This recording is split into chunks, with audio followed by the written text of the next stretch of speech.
ನಾನು 45ರಲ್ಲಿ ನಿಂತ್ಕೊಂಡು ವಿವೇಕಾನಂದರ ಚಿತ್ರ ನೋಡುವಾಗ ಅಪ್ಪ ಪುಣ್ಯಾತ್ಮ 30ನೇ ವಯಸ್ಸಿಗೆ ಅಮೆರಿಕಾದ 7,000 ಜನರ ಮುಂದೆ ಮಾತನಾಡಿ ಭಾರತ ಅಂದ್ರೆ ನಯಾ ಪೈಸೆ ಗೌರವ ಇಲ್ಲದ ಆ ಜನರನ್ನ ನಿನ್ನ ಕಾಲ ಬುಡಕ್ಕೆ ಕೆಡವುಕೊಂಡು ಹಿಂದೂ ಧರ್ಮದ ಮೇಲೆ ಗೌರವ ಮೂಡುವಂತೆ ಮಾಡಿ ಬಂದ್ಬಿಟ್ಟಿಯಲ್ಲಪ್ಪ, ಏನ್ ಸಾಧನೆ ಅಪ್ಪ ನಿನ್ನದ್ದು ಅಂತ ಯೋಚನೆ ಮಾಡಬೇಕು ಅಂತ ಅನ್ಸುತ್ತೆ ನನಗೆ. ನಂಗೆ ಗಾಬರಿ ಅನ್ಸುತ್ತೆ. ನಾನು ಯಾರ್ದಾದ್ರೂ ಮಹಾನ್ ಪುರುಷರ ಬಗ್ಗೆ ಓದಿದಾಗ ಅವ್ರ ಏಜ್ ಒಂದ್ಸಲ ಕಂಪೇರ್ ಮಾಡ್ತೀನಿ. ಯಾಕೆ ಅಂತಂದ್ರೆ ಇಷ್ಟು ಏಜ್ ನನಗೆ ದಾಟ್ಬಿಡ್ತು ಅಂತ. ಭಗತ್ ಸಿಂಗ್ 24ರಲ್ಲಿ ತೀರಿಕೊಂಡ, ದೇಶಕ್ಕೋಸ್ಕರ ಪ್ರಾಣಾರ್ಪಣೆ. ಶಂಕರಾಚಾರ್ಯರು 4 ಆಮ್ನಾಯ ಪೀಠಗಳನ್ನ ಸ್ಥಾಪನೆ ಮಾಡಿ ಇಡೀ ಅದ್ವೈತ ಮತವನ್ನ ಪುನರ್ ಸ್ಥಾಪನೆ ಮಾಡಿ ಹೋದ್ರು. ಅದ್ಭುತವಾಗಿರುವಂತ ಕೆಲಸ ಮಾಡಿದ್ರು. 32ನೇ ವರ್ಷಕ್ಕೆ ತೀರ್ಕೊಂಡ್ರು. ರಾಮತೀರ್ಥರು, ಯಾರು ರಾಮತೀರ್ಥರು? ನನ್ನ ಶಿರ ಕಾಶ್ಮೀರ, ನನ್ನ ಸೊಂಟ ವಿಂಧ್ಯ, ನನ್ನ ಕಾಲ್ಗಳು ಕನ್ಯಾಕುಮಾರಿ, ನಾನೇ ಭಾರತ, ಭಾರತವೇ ನಾನು ನಡೆದರೆ ಭಾರತ ನಡೆಯುತ್ತೆ, ನಾನು ಮಾತಾಡಿದ್ರೆ ಭಾರತ ಮಾತನಾಡುತ್ತೆ ಅಂತ ಹೇಳಿದ ರಾಮತೀರ್ಥರು ತೀರಿಕೊಂಡ 32 ವರ್ಷ. ವಾ, ನನಗೆ ಅಚ್ಚರಿ ಅನ್ಸುತ್ತೆ. ನಮ್ಮ ಇವತ್ತಿನ ಪೀಳಿಗೆಯವರಿಗೆ ಅಚ್ಚರಿ ಇಲ್ಲ.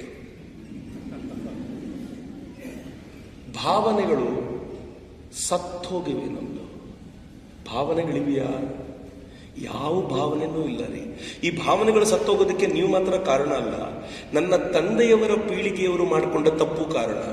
ಟಿವಿ ಮನೆಯಲ್ಲಿರ್ತಿತ್ತು. I have seen. ಒಂದು ಮನೆಗೆ ಹೋಗಿದ್ದೆ, ಮುಂಬೈನಲ್ಲಿ ಅಟ್ಯಾಕ್ ಆಗಿತ್ತು. ನಿಮ್ಗೆಲ್ಲ ನೆನಪಿರಬೇಕು. ನಿಮ್ಗೆ ಹೆಂಗೆ ನೆನಪಿರುತ್ತೆ? ನೀವು ಅದನ್ನು ಕೇಳಲೇ ಇಲ್ಲ, ನೀವು ಓದಬೇಕಷ್ಟೇ. ಮುಂಬೈನಲ್ಲಿ ಅಟ್ಯಾಕ್ ಆಯಿತು.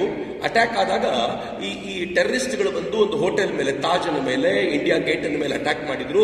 ಅಟ್ಯಾಕ್ ಮಾಡಿದಾಗ ಜನ ಸಾಯ್ತಿದ್ದಾರೆ. ಟಿವಿಯಲ್ಲಿ ರನ್ ಆಗ್ತಿದೆ. ಮಗನ ಬರ್ತ್ಡೇ ಸೆಲೆಬ್ರೇಟ್ ಮಾಡ್ತಿರುವ ತಂದೆ ತಾಯಿಗಳು 4-6 ಜನರನ್ನು ಕರೆದು ಕೇಕ್ ತಿನ್ನಿಸ್ತಿದ್ದಾರೆ. ಹೆಂಗ್ರಿ ಸಾಧ್ಯ? ನಮ್ದೇ ಜನ ಸಾಯ್ತಾ ಇದ್ದಾರಲ್ಲಿ, ಸಾಯ್ತಾ ಇರೋದು ಟಿವಿಯಲ್ಲಿ ರನ್ ಆಗ್ತಿರುವಾಗ ಇವ್ರು ಕೇಕ್ ತಿನ್ಸೋದು ಹೆಂಗ್ ಸಾಧ್ಯ? ಆದರೆ ಅಂಥ ಮಕ್ಕಳು ಯಾರು ಅಂಥ ಸಂದರ್ಭದಲ್ಲೂ ಕೇಕ್ ಕಟ್ ಮಾಡಿದ್ರೋ ಇವತ್ತು ಕಾಲೇಜಿಗೆ ಬಂದು ಕೂತಿದ್ದಾರೆ. ಯಾವ ಭಾವನೆ ಇರ್ಲಿಕ್ಕೆ ಸಾಧ್ಯ? ನಾನು ಮತ್ತು ನಮ್ಮ ಮಿತ್ರ ಒಂದ್ಸಲ ಒಂದು ಪಕ್ಷಿಧಾಮಕ್ಕೆ ಹೋಗಿದ್ವಿ.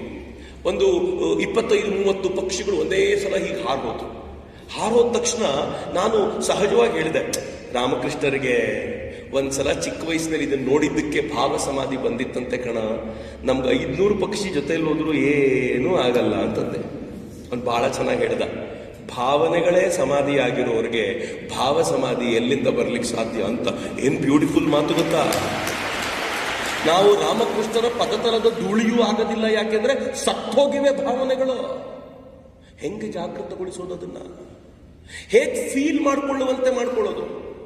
ಸ್ವಾಮಿ ವಿವೇಕಾನಂದರದೊಂದು ಮಾತು ನನ್ನ ಕಾಲೇಜ್ನಲ್ಲಿರುವಾಗ ನನ್ನ ಒಂದು ಗೋಡೆಯ ಮೇಲೆ ಅಲಂಕರಿಸಿದ್ದು ಬ್ಯೂಟಿಫುಲ್ ಪೋಸ್ಟರ್. ಅದು ಬೆಂಗಳೂರು ರಾಮಕೃಷ್ಣ ಆಶ್ರಮದವ್ರದ್ದು ಬ್ಲೂ ಕಲರ್ ಪೋಸ್ಟರ್. ನಂಗೆ ಇವತ್ತಿಗೂ ನೆನಪಲ್ಲಿದೆ. Feel my children, feel for the poor, feel for the downtroddens, feel for the ignorance, feel till your heart stops and brain reads, and then pour the soul out at the feet of Lord, and then will come indomitable energy. ಸ್ವಾಮೀಜಿಯ ಮಾತು ಏನ್ ಗೊತ್ತಾ?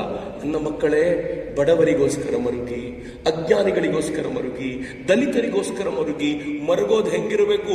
Heart ನಿಂತೋಗ್ಬಿಡ್ಬೇಕು, ತಲೆ ಗಿರ್ರಂತ ಸುತ್ತಬೇಕು, ಇನ್ನೇನೂ ಮಾಡ್ಲಿಕ್ಕೆ ಆಗೋದಿಲ್ಲಪ್ಪ ನನ್ನ ಹತ್ರ ಅಂತಂದಾಗ, ಹೇ ಭಗವಂತ, ಇದನ್ನ ನೋಡಿ ನಂಗೆ ತಡ್ಕೊಳಕ್ ಆಗ್ತಿಲ್ಲ ಕಣಪ್ಪ, ತಗೋ ನನ್ನ ಹೃದಯವನ್ನು ನಿನ್ನ ಪದತಲದಲ್ಲಿ ಇಡ್ತೀನಿ ಅಂತ. ಇಡೀ ಎಂತ ಅದ್ಭುತವಾದ ಶಕ್ತಿ ನಿಮ್ಮೊಳಗೆ ಹರಿಯುತ್ತೆ ಅಂತಂದ್ರೆ, ಇಡೀ ಜಗತ್ತು ನಿಮ್ಮ ಕಾಲು ಬುಡಕ್ಕೆ ಬರುವಂತ ಅದ್ಭುತವಾದ ಶಕ್ತಿ ನಿಮ್ಮ ಹತ್ರ ಇರುತ್ತೆ ಅಂತ ವಿವೇಕಾನಂದರು ಹೇಳಿದ್ರು. ಬಟ್ ಎಲ್ಲಿದೆ ಆ ಮರುಗುವಿಕೆ? Do you think we have that? ಗೋಲ್ಸೇ ಇಲ್ಲ. ಇವತ್ತಿನ ಮಕ್ಕಳ ಮುಖಗಳನ್ನು ನೋಡಿ ಏನಾಗಬೇಕು? ನಮ್ಮ ಕಾಲದಲ್ಲಿತ್ತು, ಗೋಲ್ ಕೆಟ್ಟದ್ದೋ ಒಳ್ಳೇದೋ ಗೊತ್ತಿಲ್ಲ ಕಣ್ರ. ಏನಾಗಬೇಕು ನೀವು ಅಂತ ಕೇಳಿದ್ರೆ ನಾನು ಹೇಳ್ತಿದ್ದೆ, ಎಲ್ಲಾದ್ರೂ ಒಂದು ಕೆಲಸ ಮಾಡಬೇಕು ಸರ್. ನಮ್ಮಪ್ಪ ಒದ್ದಾಡಿದ್ರು, ಟೀಚರ್ ಆಗಿ ಬಂದಿದ್ರು. ಟೀಚರ್ ಆಗಿ ತುಂಬಾ ಕಷ್ಟಪಟ್ಟು ನನಗೆ ಚಿಕ್ಕಂದಿನಿಂದ ಹೇಳ್ಕೊಟ್ಟಿದ್ದು ಒಂದೇ ಮಾತು, ಒಂದು ಜಾಬ್ ಮಾಡು. ನಾನು ಇಂಜಿನಿಯರಿಂಗ್ ಕಾಲೇಜ್ಗೆ ಹೋಗ್ಬೇಕಾದಾಗ ಮೊದಲನೇ ವರ್ಷ ನಾನು ಡಿಸೈಡ್ ಮಾಡಿದ್ದೆ, ಮುಗಿಯುವಷ್ಟು ವೇಳೆಗೆ ಎಲ್ಲಾದ್ರೂ ಒಂದು ಪ್ಲೇಸ್ ಆದ್ರೆ ಸಾಕಪ್ಪ, ಹೆಂಗಾದ್ರೂ ಮಾಡಿ ಅಷ್ಟು ಮಾಡ್ಕೊ, ಅದೇ ನನ್ನ ಗೋಲ್. ಇನ್ನು ಕೆಲವರಿಗೆ ಇರುತ್ತೆ, ಒಂದು ಒಳ್ಳೆ ಮನೆ ಮಾಡಬೇಕು, ಒಂದು ಕಾರ್ ಇಟ್ಕೋಬೇಕು, ಮದುವೆ ಆದ್ಮೇಲೆ 2 ಮಕ್ಕಳು, ಆ ಮಕ್ಕಳನ್ನ ಚೆನ್ನಾಗಿ ಓದಿಸ್ಬೇಕು. ಗೋಲ್ ಅಫ್ಕೋರ್ಸ್ ಕೆಟ್ಟದ್ದೋ ಒಳ್ಳೆದೋ ಬೇರೆ ಪ್ರಶ್ನೆ. ಇಟ್ ವಾಸ್ ಅ ಗೋಲ್. ಇವತ್ತು ಕೇಳಿ ನಮ್ಮ ಹುಡುಗರನ್ನ ಏನ್ ಗೋಲ್ ಇದೆ? ಏನೂ ಇಲ್ಲ ರೀ. They are truly blank. ದೊಡ್ಡ ಪ್ರಾಬ್ಲಮ್. ಈ ತರ ಬ್ಲ್ಯಾಂಕ್ ಆಗಿರುವ ಮಕ್ಕಳನ್ನ ಏನೂ ಮಾಡ್ಲಿಕ್ಕಾಗದೇ ಇರುವಂತ ಕೆಟ್ಟ ಸ್ಥಿತಿಗೆ ತಲುಪ್ತೀವಿ. ಟೀಚರ್ ಆಗಲಿರುವಂತ ನೀವುಗಳು ಯೋಚನೆ ಮಾಡಬೇಕಾಗಿರುವಂತ ಸಂಗತಿ. 4ನೇದು, ಇವತ್ತಿನ ಮಕ್ಕಳಿಗೆ ಸೋಷಿಯಲ್ ಅವೇರ್ನೆಸ್ ಇಲ್ಲವೇ ಇಲ್ಲ. ಹೊರಗಡೆ ನೀವು ಜಗತ್ತಿಗೆ ಹೋದರೆ ಹೇಗೆ ಬದುಕಬೇಕು ಅಂತ ಗೊತ್ತಿಲ್ಲ. 4 ಜನರ ಜೊತೆಗೆ ಒಡನಾಟ ಮಾಡಿಕೊಂಡು ಅವರ ಜೊತೆ ಒಪ್ಪಿಗೆ ಆಗುವಂತೆ ಬದುಕೋದು ಗೊತ್ತಿಲ್ಲ. ಕಮ್ಯುನಿಟಿ ಲಿವಿಂಗ್ ನ ಅಂದಾಜೇ ಇಲ್ಲ.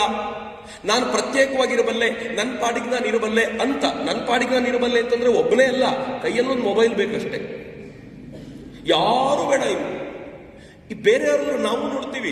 ನಾವೆಲ್ಲ ಯುವ ಬ್ರಿಗೇಡ್ನಿಂದ ಕೆಲಸ ಮಾಡ್ತೀವಿ. ಎಲ್ಲೋ ಒಂದ್ ಕಡೆ ಕಲ್ಯಾಣಿ ಕ್ಲೀನ್ ಮಾಡ್ತೀವಿ, ಕೆರೆ ಕ್ಲೀನ್ ಮಾಡ್ತೀವಿ, ನದಿ ಕ್ಲೀನ್ ಮಾಡ್ತೀವಿ. ನದಿಯೆಲ್ಲ ಕ್ಲೀನ್ ಮಾಡುವಾಗ ಮೊಬೈಲ್ ಎಲ್ಲ ತಗೊಂಡು ಹೋಗ್ಲಿಕ್ಕೆ ಆಗಿರಲ್ಲ, ಒಂದ್ ಕಡೆ ಇಟ್ಬಿಟ್ಟು ಹೋಗಿರ್ತೀವಿ. ಎಲ್ಲ ಕೆಲಸ ಮುಗಿಯುತ್ತೆ. ಅಲ್ಲಿ ಬೆವರು ಸುರಿಸಿ ಇನ್ನು ಸತ್ತೇ ಹೋಗ್ಬಿಡ್ತೀವಿ ಅನ್ನೋಟ್ಟು ಕೆಲಸ ಮಾಡಿ ಬಂದಿರ್ತೀವಿ.